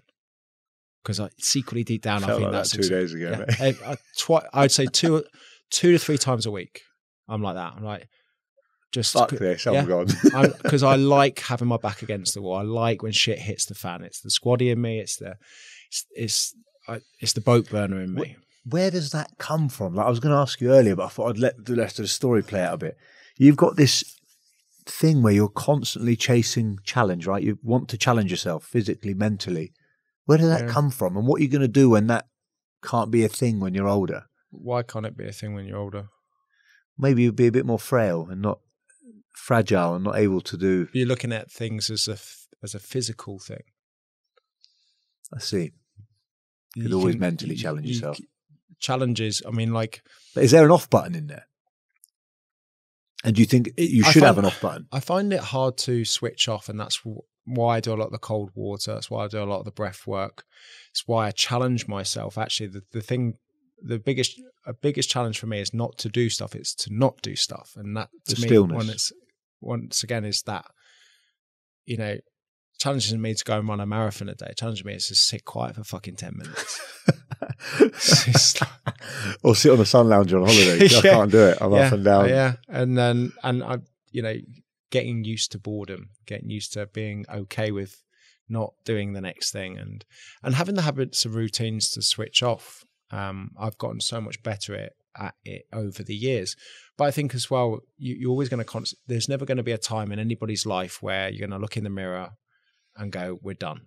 I'd be worried to anybody that has a hard stop on anything, because that's not what life's about. Life's about, looking for the next thing, making progress. It's not about, people look at, like hard work and hustle and everything. And I'm just like, look, it's just waking up every day and being proud of yourself, and actually challenging yourself to do everything that you want in your life makes life so much fucking easier.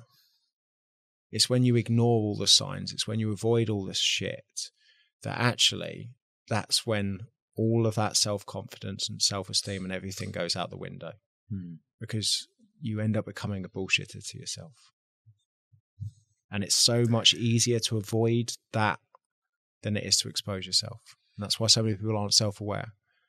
It's very hard to write down on a piece of paper, in what way are you a prick? It's very hard to... And be honest, really honest with yourself. It's very hard to have a lot of anger towards that your last 5 relationships haven't worked because I keep dating idiots, when you haven't stopped to consider whether you're the idiot. There's a quote that come up on TikTok last night as I was having a little late night scroll, and it said, if you keep having the same problem with everyone, maybe you're the problem. Yeah. I've screenshotted it, I'm going to post it. Yeah, and a lot of the time I'm exposing myself with that. I'm sitting down, I'm writing down, I'm going, in which ways are you flawed? It's extreme stoic mentality, that, actually.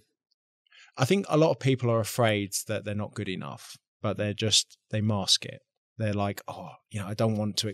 Because the thing is everyone will have these thoughts, but until it's down on a piece of paper, it all fucking changes when it does. Because there's 2 things that happen when you write something down that you're not happy about. Be it your weight, be it where you are in life. You can blame somebody else, or you can fucking change it. And most people just go, well, it's because of this circumstance, or this, or we just won't talk about it, full stop. And I just don't want to be that person. And, I appreciate people who call me out and stuff that I'm not, I'll remember that next time I see something on social. Or you. And it's cool. It's not to say, and it's okay. This isn't being perfect. I fuck up all the time. There is times where I do miss the cold plunge, and there is times where this and that. It's not, I said, if you can be 80%, 100% of the time, you're pretty much going to be further than most people in life. Yeah, I really like that when you said that earlier. Really like that. Because some days you wake up, you miss a gym, you miss a training session, then you feel guilty all day that you're slacking, or you've had an hour extra in bed, and then you feel bad. You punish yourself all day, thinking that you fucked up. But I think I read something somewhere that said, if you only have, I can't remember what it was, I don't want to butcher it. It was something along the lines of, if you only have 5% in you, and you give it 5%, you've given it 100%. Yeah, I love that. And there's so many different approaches to. I think productivity is fucked at the moment with stuff. I actually wrote about the Seinfeld strategy, and it was Jerry Seinfeld, and his habits was to get a calendar out with a red pen, and every time you do the thing that you want to do, you put a cross on it. And the main psychology of that is don't break the chain, which can be really good. Like for me, first time I went into cold, it was a 30-day cold shower challenge. It was I'm on doing something and I don't want to do it, but I need to do it for 30 days. And that has a real impact on you for certain things that you're trying to build a new habit up for. But there are other things where it's probably a better mentality. And I love this one of it's okay to miss a day. Just make sure you don't miss 2. Ryan Holiday has this kind of visualization of it, and he talks it about the wagon, because everyone here is being off the wagon. Mm-hmm. And the thing about the wagon is it moves very slowly. Moves for 85 years. And actually, if you fall off the wagon and stay there, it's kind of hard to catch the wagon up, because you've got to make a lot of effort to catch it up. But if you fall off and kind of get back on quite quickly, you've only got to do a little jog, then get back on. And it's the longer that you leave it, the harder that you've got to do to get back on that wagon. And I think Derek Sivers talks about this rocket analogy. It's like anything that you're trying to do is like a rocket trying to get to get into space. It burns 10,000 pounds worth of fuel a second, but as soon as it gets in orbit, it just floats. It's fucking easy. I like both of those. Yeah, the wagon thing especially. I like Ryan Holiday, but that even if you fell off the wagon for 5 years in the grand scheme of things. It's going to be fucking hard to catch the wagon up, but it's an 85-year journey. Yes, so it's still only like it's not all over. You can still crack on and do good and do well and succeed in something. Yeah, but look at weight loss and for me, I've been weightlifting 25 years. So for me to maintain this physique, 3 weight sessions a week. Is that what you do now? Yeah, if that. And what's the breakdown? Is it like push pull legs or is it just full body? Is it the science is you need 2 per muscle group per week, 2 sets to failure on each muscle group. Muscle group? Maintenance, okay, because not as much as you think. No, maintenance is so much easier than gain. Growth, yeah. And it's like, cool, maintaining your fitness, how much easier is that than getting fit? Maintaining your weight, how much easier is that than losing weight? Mate, how much is that? Obviously, you were competing on stage in 2015. Was the last time. Yeah. The fitness industry's come a long way, hasn't it? Or changed a lot, I should say. I don't know. Before I would have said yes. Oh, really? That's interesting. And in actual fact, it hasn't. Really? No. What you've got to realize, Ty, is you've changed. And what you liked 5 years ago is very different to what you like now. And if your algorithm is based on showing you more of the things that you like, it's obviously not going to show you the stuff that you used to like. Got you. So my news feed back in competing days was always people shredded, always people with Tupperware, always people that are competing. Guess what my news feed looks like now? It's full of fucking jiu-jitsu. And cold water dipping. Yeah. But it's full of things that I'm interested in now. Yeah. So if I'm only looking at things which I'm interested in now, of course I'm going to have this mindset of going, oh, it's all changed because I've changed. So, and it wasn't until I went to a bodybuilding expo, I think it was last year, that I realized nothing's changed. I've changed. Really? So you literally, it's as it was. Felt exactly the same as it was in 2010, 2011. That's so interesting. With exactly the same people thinking and talking about the exact same things. And this wasn't, I'm better than you and everything. It's just like, wow, I forgot that I used to be like that. And it's so interesting on social media that the things that wind me up the most, that trigger me the most on social media, the things that remind me of who I used to be. Really? So when you see a guy in good shape who's talking in absolutes, who thinks he knows everything and he's 22, I instantly hate that person. And I think, what a prick. And the only reason I think that is because he's me. Back when you were 22? Well, you were like a god at one point on Twitter. From a fitness perspective. Yeah, it's mad. Your physique was fucking 10 out of 10. You had loads of followers. You were like... Yeah. It's so... You ticked all those kind of boxes at the time that meant something. Yeah, and it's so strange because the way that... It was just funny. Obviously, you've spoken about your gear use. Yeah. You were speaking about it's PCT, is it? Yeah, post-cycle therapy. Okay, and then you was like, and I was like, no. Yeah, so I just want to say to anyone listening, I just presume Jay had been banging the gear in when he was Grenade Jay, and we had a conversation earlier, and he's actually never done it. Yeah, but this is... That fucking surprised me. Yeah. But this is I always explain this to people. They're like, there's no, like, whenever I was in shape, there's no way that you can be looking like that and be natural. And I'm like, well, thing is that you're judging something on something that you really want and something that's aesthetics. And actually, going back to my army days, I remember 2018 opening a Muscle and Fitness magazine, looking at a guy called Rob Riches, who was my idol there, and looking at his physique, and I was like, how the fuck does somebody look like that? Like, I train harder than that guy. Why don't I look like that? And it's because I knew fuck all. And the reality is that I say to people, well, here's the thing. Imagine going to the gym from the age of 13. Imagine being like me and being obsessed with nutrition and training. Imagine, living and breathing something like this for best part of 2 decades of your life.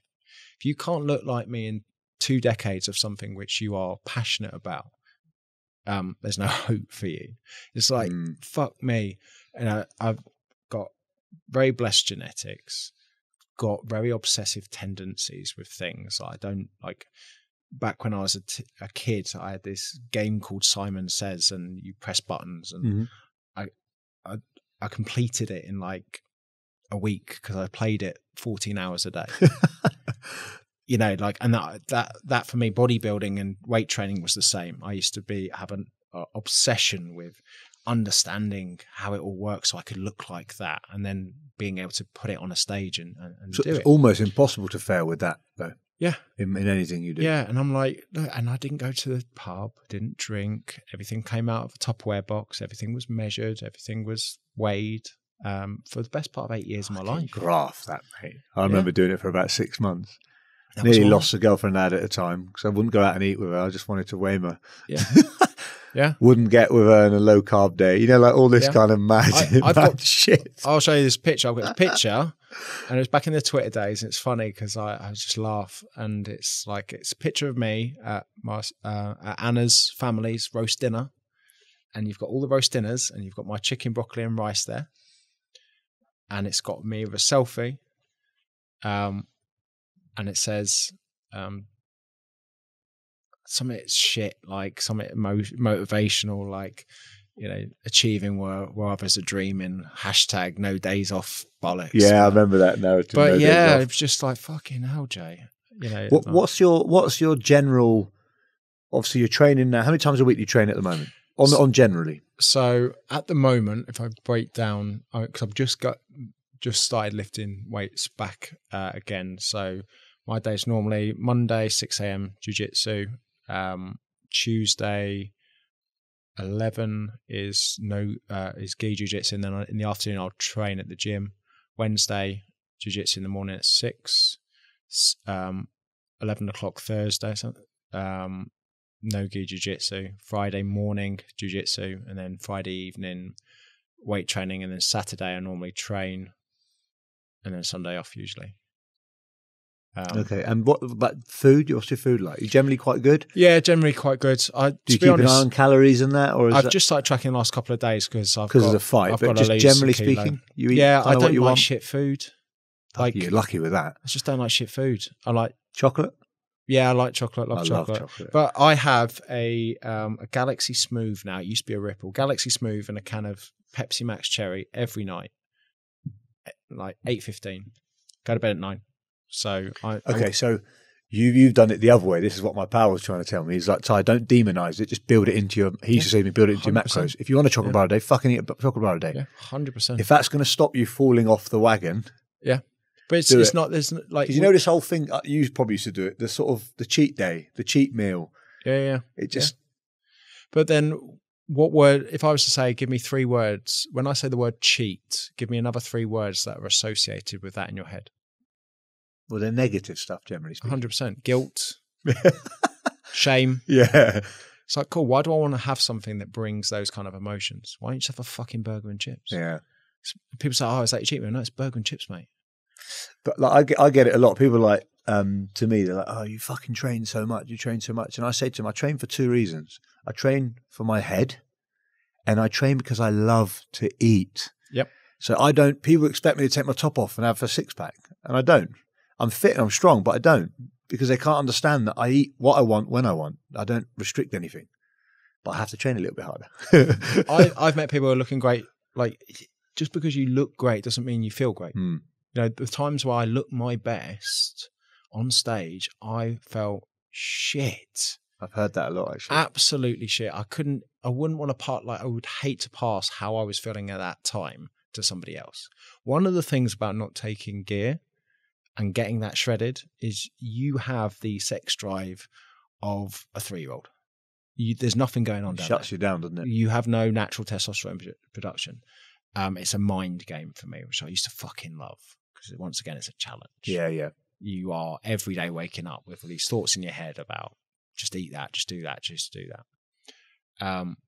And there's a nice control there. Funny enough, I've just started tracking my macros now. It's amazing how much control you feel that you gain in your life with just certain variables, being able to measure and manage things. What if you weren't cutting for weight, what you normally walk around 93 kilo. Yeah, but I've seen about 90 kilos. 90 kilo, and you're how tall? 5'11" and a half. And what's it saying your kind of maintenance? Or So my maintenance, I already know, is about 3,300 calories. 3,300. See, that's insane, because that I've got this preset thing in my head. I'm like, oh, that's a lot of calories. No, but I'm 6'1" and 100 kilos. So mine's going to be around that as well. It can't be 2,500 to maintain. No, not at all. But in my head, I've got this figure of I need to be eating 2,500. And one of my close friends and my PT and my business partner in the gym, he's like, mate, I fucking hate you. Undereat all the time. I fucking hate it. But because every time you hit that number, you see a result. So you've associated a certain number with a certain outcome. So of course you're always going to rely on that. One of the things that I say to people all the time is, do you know why most bodybuilders' peak week looks so fucking weird? Why the last kind of 2 weeks before prepping is so strange and that? Why it's not flexible? Why it's all old school? Why? Because it takes about 14 weeks to get down there. And if you put that much effort into something, you're not going to try something new. You're going to stick to your old ways. You're going to stick to what works. Mm-hmm. Whatever it is. It's like a footballer wearing his lucky socks and he always scores a fucking goal. It's not the socks, is it? No. It's what it makes his head do. And this is the same with things that you do positively and negatively. The only way that you can get over that is by showing yourself that there is another way. And going back to what we said about 2016, 2019, closed the gym, had to start a new business from scratch. We split the business partnership. So everything that I put into the business had to get rid of the gym and separate. So I had £1 to my name in 2019. Fuck. £1. Still got the £1.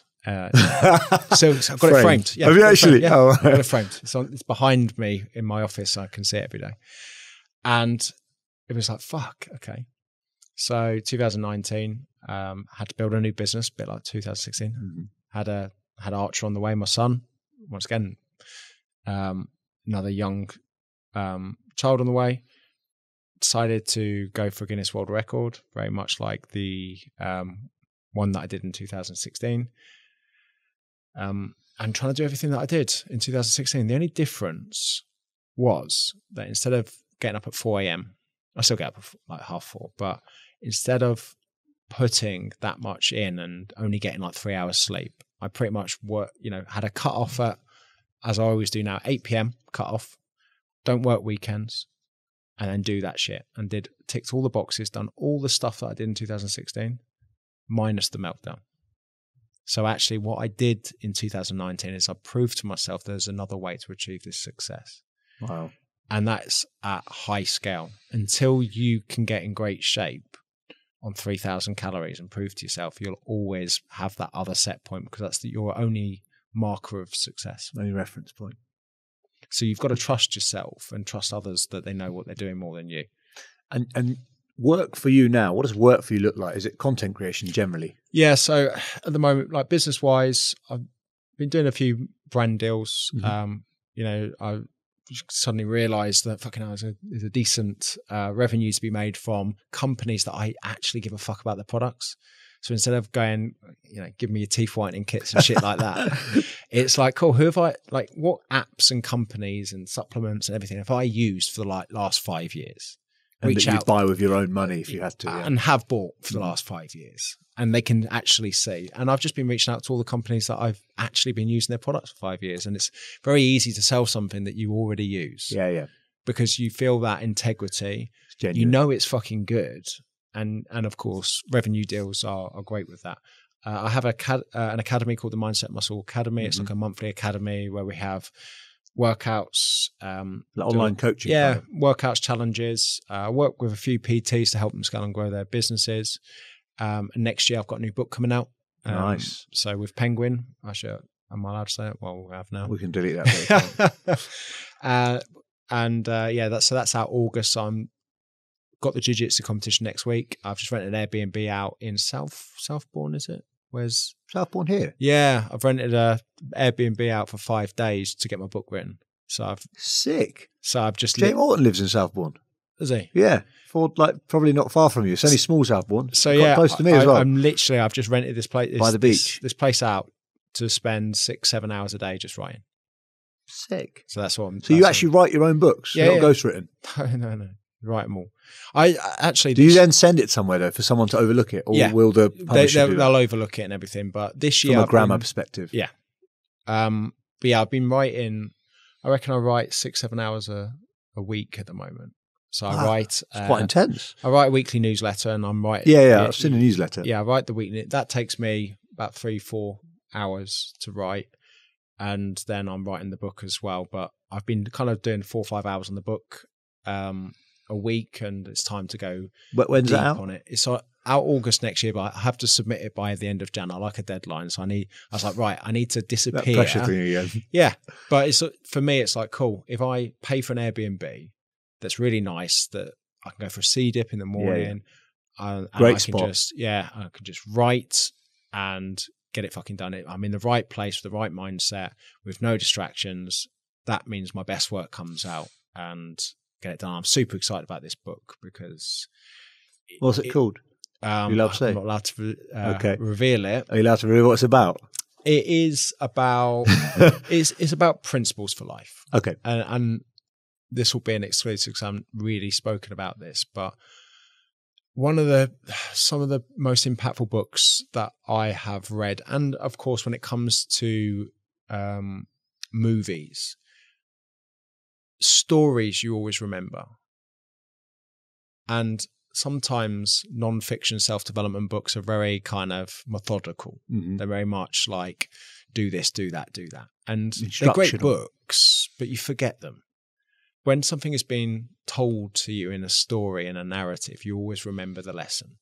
So this book's going to be half non-fiction, half fiction. So we're going to be starting with a fictional story, which basically explains the understanding for the thing I want you to learn, and then it goes into the teachings.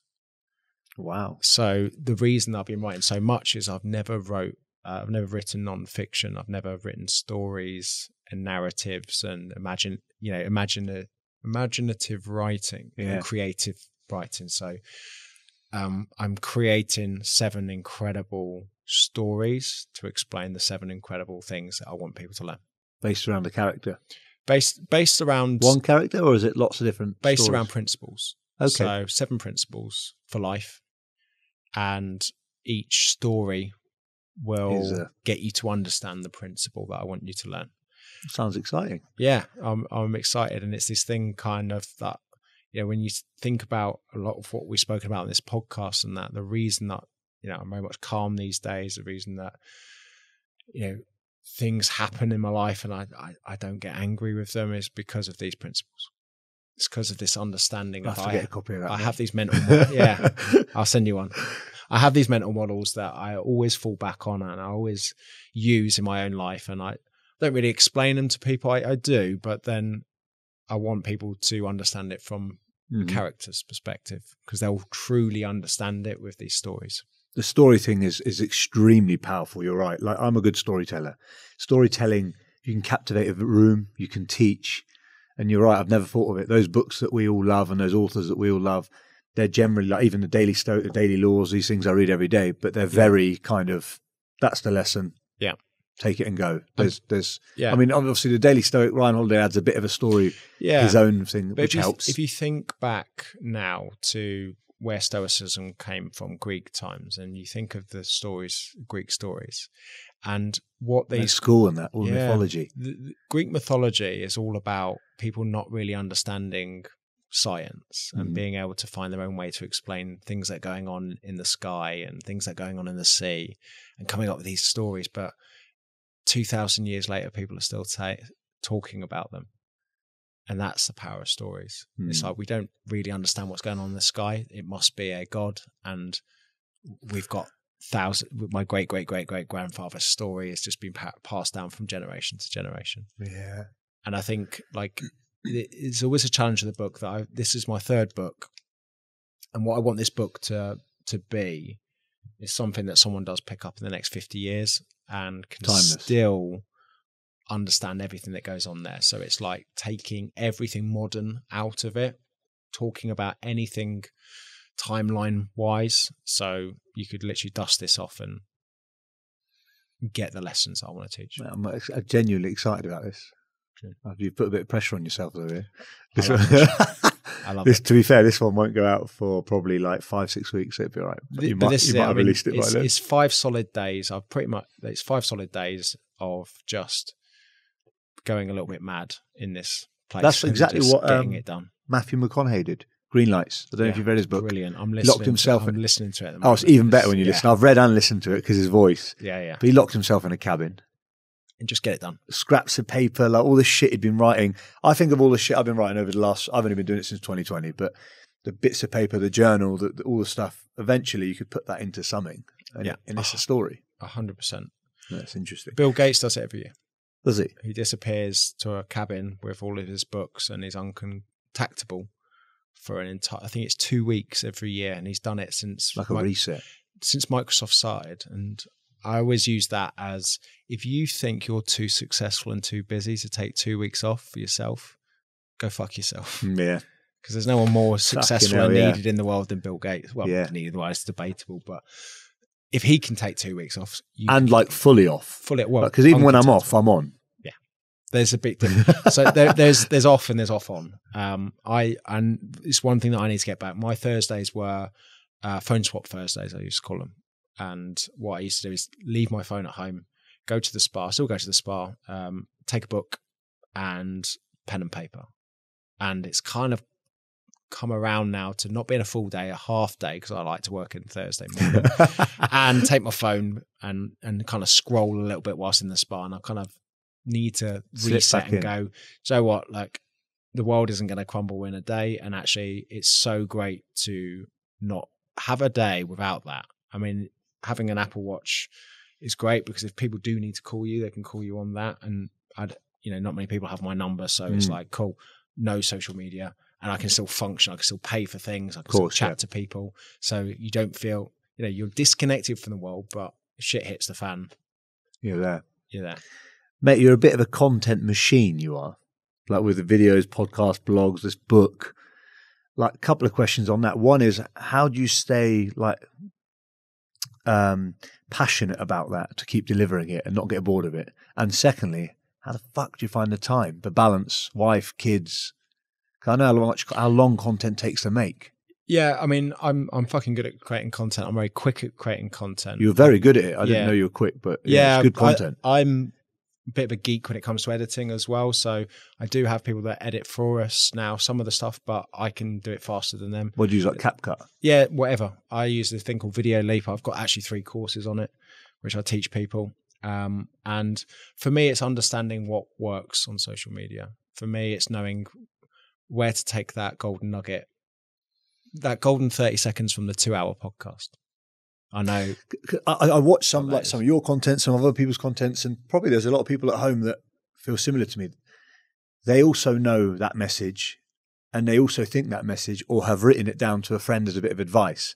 But saying it into a camera, and saying it and then editing it the way it's edited with that music in the background to be so emotive and thought provoking is a whole different talent. There's multiple variables to it. I memean, like, the thing is I'm only talking about stuff that I love.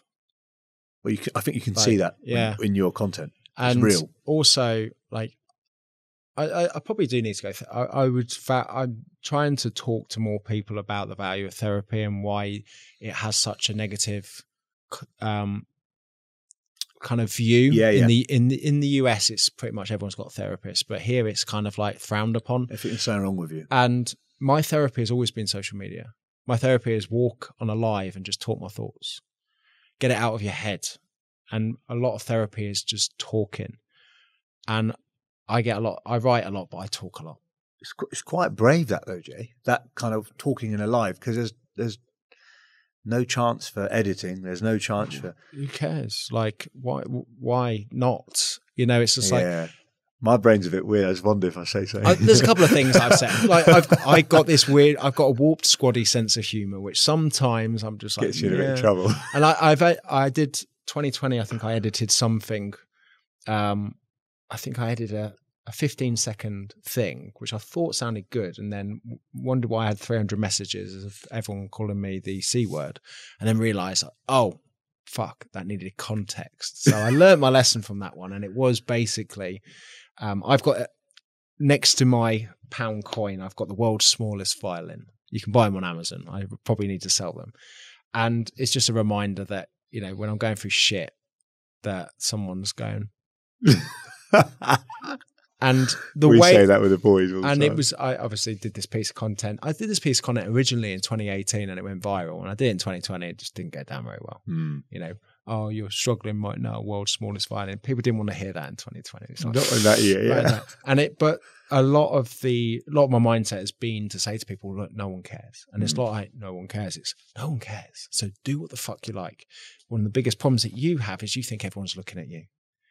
And I always say to people, look, go to London, go on the underground, sit there and watch how many people give a fuck what you're doing.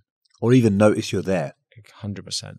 And even if they do, you will be a passing thought in their head whilst they go back to wondering how on earth they're going to survive through this day. And as soon as you realize that, it's freeing. A lot of people say to me, oh, how do you get so worried about the opinions of other people? I'm like, well, the thing that you're just telling me now, you are getting caught up in how many people are looking at you.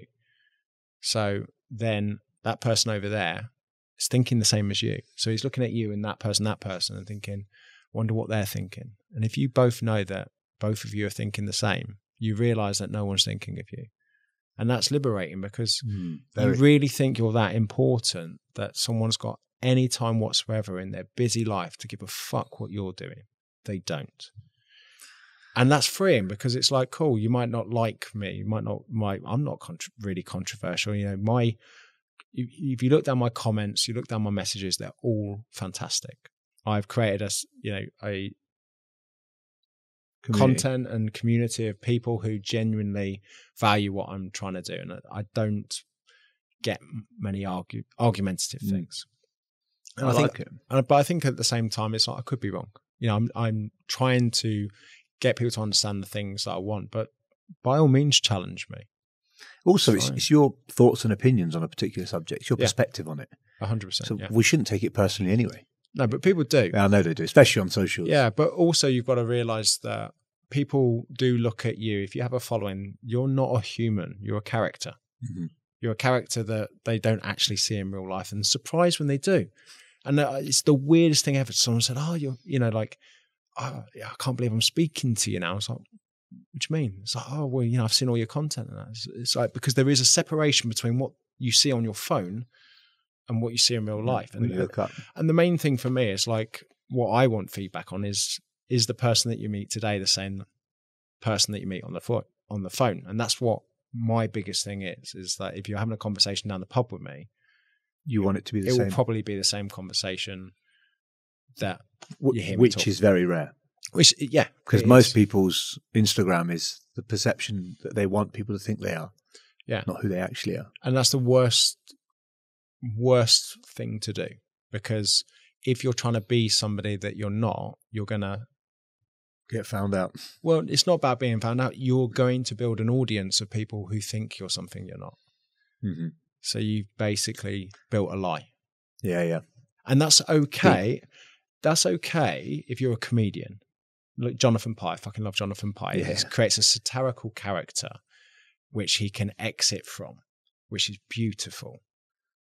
However, if you are trying to build your personal brand of you, it's probably not the best idea to go down. Yeah. Being authentic, I've always found, has helped anything I've done. And not on necessarily social media, just in life. Yeah. But also if you are, I think one of the biggest things that's evolved from social media is that back in the day, social media was about you as a person. You know, my content was based on what I'm doing, what I'm eating, what I'm training. And I built up a following like that because people cared about what the fuck I was doing. I haven't posted a meal or anything. I think actually, funny enough, the first time I actually told someone I'm doing something other than little things is today. I actually put me rolling. I'm getting ready in 9 days. It's probably the worst performing video that I've put out in the last month because no one gives a fuck. I know what you and mean, I'm though. cool with that because I'm not doing it for anybody else, which kind of in my 20s I was, whereas I'm just doing it for me. And actually that accountability is powerful and it can do, but I don't need it for the thing that I want to do. I know we've touched on it, mate, but just before the end, what's next? Anything else you want to share? The book coming out? Book coming out next year. My focus of speaking to the publishers, as with anything, I'm not into short-term relationships. I'm into long-term stuff, as you've probably seen with any relationship that I've had. And it's like, cool, I'm not thinking about this book. I'm thinking about what we're going to do for the next 10 books. So for me, if I want to fast forward, my ideal day for the next 5 years will be writing, talking, traveling, and spending time with my family. If I can tick all those boxes every week, then whatever it is that I am doing, I'm going to be happy. Yeah, I like that. And my dad always used to say when I was growing up, son, the true measure of success is affecting those around you positively. Yeah. And that's kind of similar to what you want to do in your 5-year plan, right? Talking, writing books, being at events to try and help people be better. And by the way, it pays well as well. So that's important. Okay. That helps, yeah. So it's very hard to do those things if you're not getting paid for it. Yeah, no, true. Mate, appreciate your time. Thank you. Thank you, Tony.